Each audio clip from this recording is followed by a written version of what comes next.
Indonesia's recent history of terrorist attacks began with a deadly campaign that unfolded on Christmas Eve 2000. Bombs exploded almost simultaneously at 18 sites, mostly churches, across 6 provinces. 19 people died and 120 were injured. Jemaah Islamiyah took the blame. It was the first real mention of the group in Australia. But Indonesians had another theory. They suspected the military, the only organisation with the capacity to pull off an operation of this scale, a full 2 years before the first Bali bomb.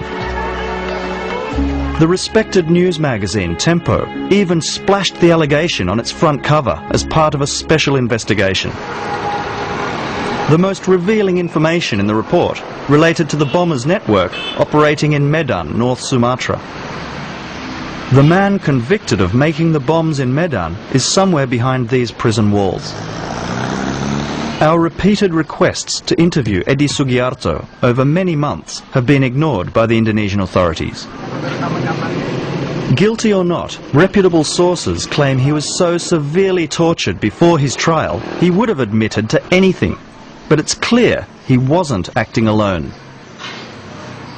The Tempo investigation included telephone records revealing sensational information of direct links between the bombers and military intelligence.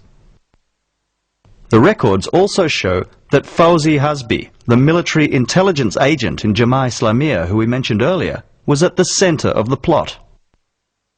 He had spoken to Edi Sugiarto, the bomb maker, 7 times, and had also called a businessman well connected with the military 35 times. That businessman in turn rang a Kopassus Special Forces intelligence officer 15 times, and the officer had called the businessman 56 times. With Edi Sugiarto in jail, all further investigation ceased, and 5 years on, sources in Medan are too afraid to talk. The trail has gone stone cold.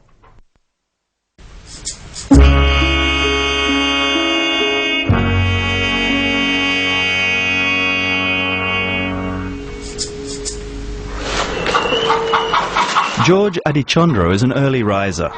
As Indonesia's leading researcher into corruption in high places, there never seem to be enough hours in the day. For 2 years, he's been investigating a terror campaign in Poso, central Sulawesi. His research reveals that terror in Indonesia is much more complex than we're led to believe.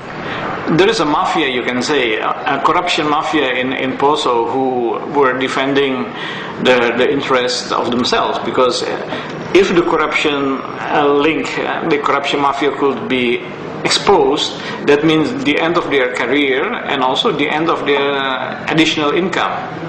Adichandro says this corrupt network of local government officials, police and others is using terror to protect a local racket in central Sulawesi. Between corruption and terror, there is a very close link, because those who were carrying out the terror were paid with corruption money. Central Sulawesi had just emerged from years of conflict before the latest outrage on May 28th this year. In the predominantly Christian town of Tentena, 60 kilometres to the south of Poso, 2 bombs left 23 people dead. A blast that claimed more victims than the second Bali attack, but received scant coverage outside Indonesia. The first foreign journalist to arrive on the scene without any evidence at all reported Jemaah Islamiyah was to blame for the attack and then promptly flew back to Jakarta. Like the latest Bali bombs, the 2 bombs that exploded here were full of shrapnel, designed to kill and maim. The first one went off at 8:05 in the morning, when the market is busiest. Jalur-jalur penjual sudah di sini, orang lewat-lewat biasa yang semua masyarakat yang mau beli-beli di sana, di sini sudah. This woman is one of thousands of Christian refugees who found sanctuary in Tentena during sectarian violence that cost hundreds of lives in recent years. Masih rasa trauma ada, karena belum lama itu orang lalu diusir dari kampung sampai di sini, ternyata tidak aman juga. A second bomb blew 10 minutes later, around 200 meters away, on the other side of the market. Reverend Rinaldi Damanik says it was placed and timed to cause maximum casualties. Besi-besi itu, besi yang dalam bom itu sampai di gereja sana. Ya, ini ada apa sebenarnya? Ya, mereka menunjukkan kehebatan mereka bahwa mereka bisa melakukan ini di depan hidungnya polisi. Itu kantor polisi. Yo bayangkan ya kejadian ini di depan kantor polisi. Reverend Damanik is a powerful figure in this Christian stronghold.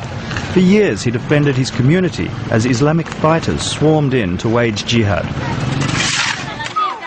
I first met him at Christmas in 2001 after villages all around Tentena were razed. He was convinced the army was behind the violence and had even left a calling card. Iya, ini kotak amunisi yang kami temukan pada waktu terjadi penyerangan di desa Sepe.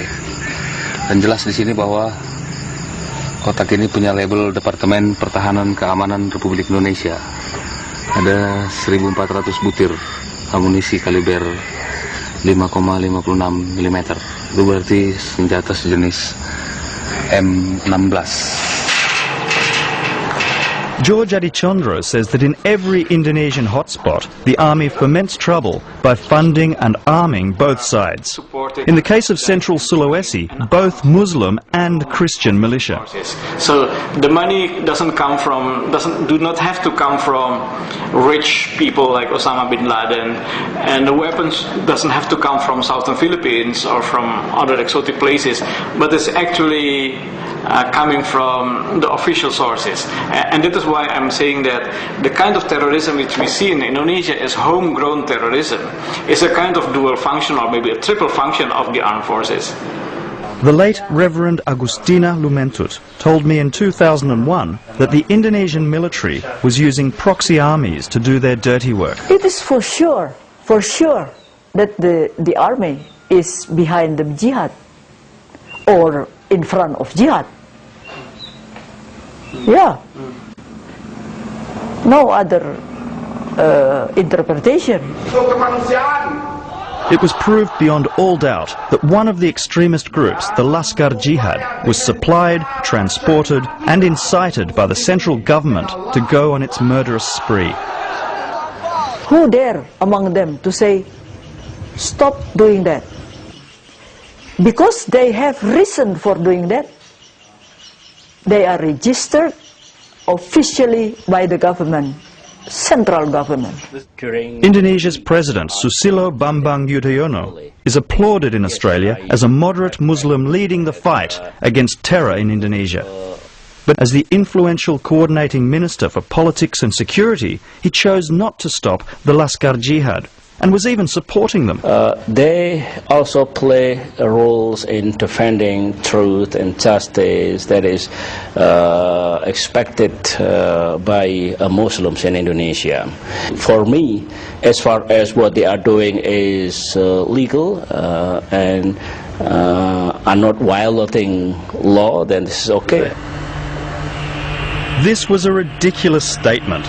Yudhoyono was well aware of the carnage that was underway.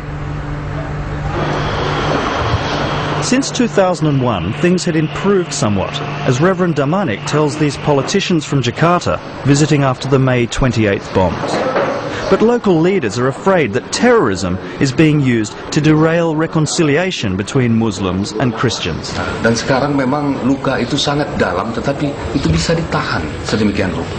Tapi pertanyaannya adalah, ada apa di negara ini? Kalau masyarakat tidak bisa bekerja dengan baik lagi, kerjanya hanya berjaga-jaga. Apa yang kami harus kerjakan kalau cuma berjaga-jaga terus? Bagaimana negara kita ini sebenarnya? Ini pertanyaan yang kami pikir, kami paham, itu juga sulit dijawab di sini.